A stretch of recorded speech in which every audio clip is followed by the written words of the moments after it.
versus maternally imprinted genes, that's controlled differently than the methylation for the rest of the whole genome. And this complete demethylation of everything else has to take place in order to establish the pluripotency of these cells. Now, you can look at these, but you won't be tested on them. I'll take out any questions. I'll tell you which questions on the study guide, but you don't have to learn. But it's interesting. The thing that you should, and again, was just for you to know, you won't be tested on, the methylation that establishes the parent of origin, the parental, the paternal versus maternal imprinting, those methylation marks are erased in the germ cells. They have to be reset. So they're not erased in the early embryo. They're still methylated, they're still imprinted, but they're not going to be expressed in the early embryos, presumably. Okay, it wouldn't have any difference. So they have to be erased in the germ cells. Then they get reset in the germ cells later in development. So that, remember, the germ cells in an XX would be forming the oocyte, right? The methylation marks from the parent would have been removed, but in those germ cells, in that oligonia at this point, only the maternally imprinted genes would get methylated. In an XY embryo, only the paternally imprinted genes would get methylated. Now, X inactivation is much more interesting than you might have learned, but again, you won't be tested. I just for it to pique your interest, I just want to show parts of it. It's at this stage, well, somewhere between the blastocyst and the embryo. There's a lot going on between these two stages, and just know that prior to this, both X chromosomes are active. It's at this point that random inactivation, either the paternal X or the maternal X, gets inactivated. Overall, you would expect 50% of the cells in the embryo to have the paternal X inactivated, 50% maternal. It should be 50-50, it's completely random. And in reality, though, there is some bias. There are genes that control that choice, both in humans and mouse, which is kind of interesting. And then yes? I've never really understood this. So if you have, like, if your mom has the colorblind gene and you're a girl and your dad doesn't have that gene, then are you only going to express the one that doesn't have it? Okay, so that's a really important question. So in other words, why doesn't, if we've got X inactivation, why doesn't an XX individual who's heterozygous? Yes. Or like, why isn't it more, like, why is it such a, in principle, 50% of the cells in your retina are defective for that gene. Okay. You just don't see the phenotype.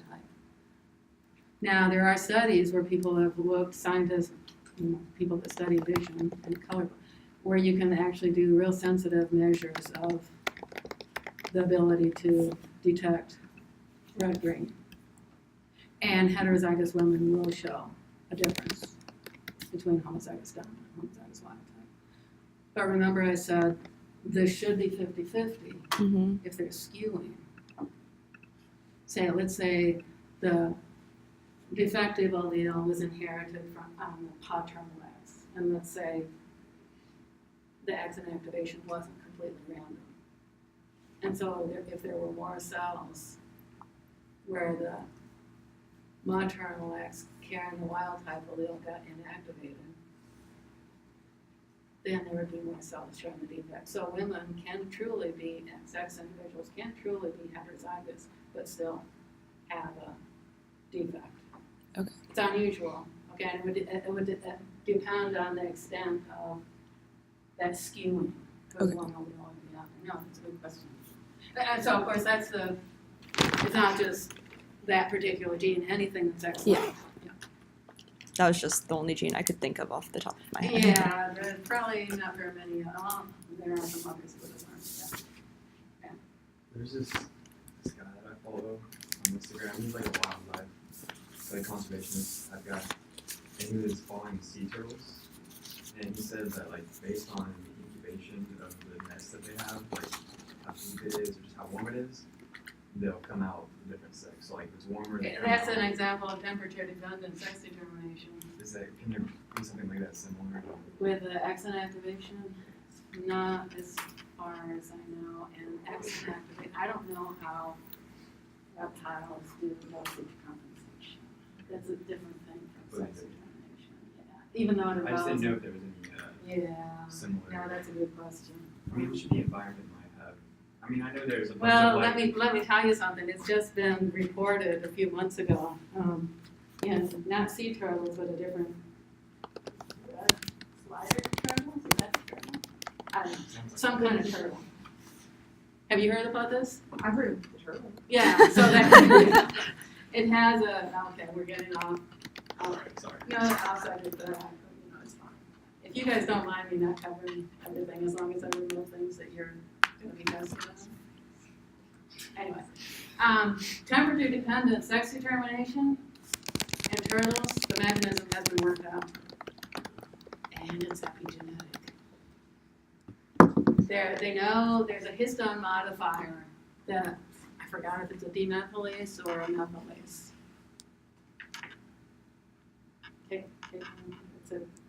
I forgot which it is. They don't know what's controlling the histone modifier, but presumably that thing that's controlling the histone modifier is either directly or indirectly sensitive to temperature. And that histone modifier affects the expression of the sex determinant genes. That was published this summer. We might get the scientist is from Duke, and we might get her to come speak at the big lunch people. Anyway. Oh, you guys. Okay, just so you know. X inactive, you know, you're not going to be tested on this, but I just want you to realize that this is not. Okay, well, let's think about this. Would we want to have the inactive X, let's say this oocyte, we don't want that to end up necessarily having one of the X chromosomes inactive, do we? Would it matter? Why do we want to have both of these X's in the oocyte activated? Now remember, we're still thinking all the somatic cells in these embryos, whether they're male or female, they're going to have 50-50. There will be one X will be inactivated. We're talking specifically about in the oocytes here of this embryo. Why would it make sense that the inactive X would get activated in the oocyte? Yes? To undergo self-division. Yeah, what's the problem with that though? What do you mean?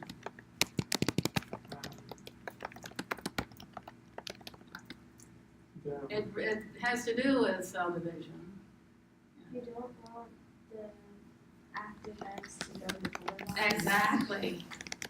Now, you could think, well, there might be preferential extrusion of the inactive X, but you wouldn't want that happening either, because then there would be preferential transmission. So this does, both X chromosomes in the oocyte get activated, then the sperm is always going to be inactive, not because of X inactivation that took place here, but because all of the genes get silenced here, all of the chromosomes, the entire paternal genome is silenced. So initially, that one cell embryo has only one active X. So we have dosage compensation there. The interesting thing is there is reactivation of the X, and now this is always going to be the paternal X, right? Whatever X chromosome was inherited from the mom is going to be active. The paternal X is inactive, and you've got both, and it gets reactivated, and you've got both X chromosomes in an X individual embryo being expressed. Did that have consequences?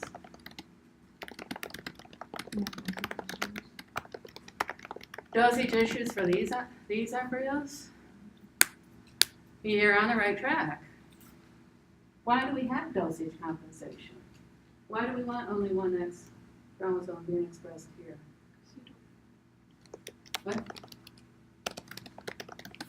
What is dosage compensation?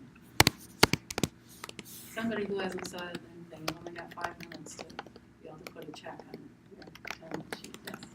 In this case, it's just that because the males won't have that Yeah. DNA, so then it's just sort of making it to where the female is going to express more DNA. Dosage compensation, regardless of what mechanism it's taking place, is to compensate for 2 X chromosomes in females versus 1 X chromosome. Remember, the X chromosome has genes, and presumably, most of the time, if you have 2 alleles, all X-linked genes, there's going to be 2 alleles, right? In females, only 1. So what about XY embryos?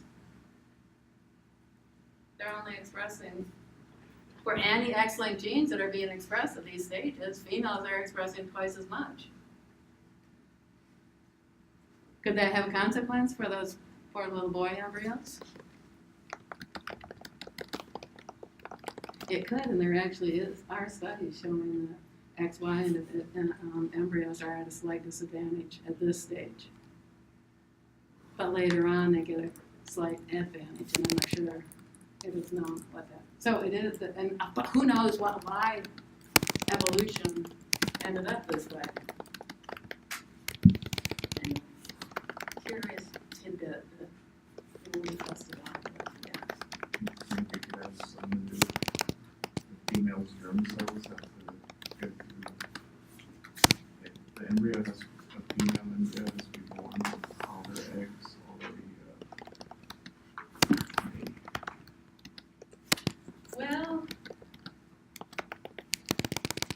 certainly by this point, you're getting zygotic.